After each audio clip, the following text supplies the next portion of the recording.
Battery ভালো থাকা সত্ত্বেও এই যে দেখুন সেটটা বন্ধ হয়ে যাবে। আমি দেখাচ্ছি 80% চার্জ থাকাকালীনও এভাবে বন্ধ হয়ে যায়, চালু করার পরে বন্ধ হয়ে যায়। তো আমি আবারও চালু করে দেখাচ্ছি, এই যে দেখুন চালু করার পরে বন্ধ হয়ে যাচ্ছে। তো এই ধরনের প্রবলেমগুলো আমি দেখাচ্ছি কোথায় থেকে প্রবলেম হয়। তো আমি রিবনটা খুলে নিলাম, ব্যাটারিটা খুলে নেবো, নেওয়ার পরে মাদারবোর্ডটা আমি খুলে নিই।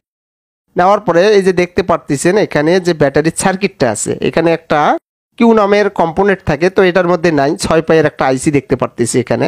তো এই আইসিটাকে আমি খুলে নেব। এই যে দেখুন এইভাবে সোল্ডারিং দেবো, হটগান দিয়ে খোলা যাবে না। এই যে দেখুন আমি এটাকে খুলে নিলাম। এই যে 6 পায়ের এখানে লাইন থাকে, সেই জায়গায় 4টা লাইন আছে, 2টা নাই। এই দেখতে পারতেছেন আমি ভালোভাবে সোল্ডারিং করার পরে অতিরিক্ত যে রাংটা আছে এটাকে তুলে নিলাম।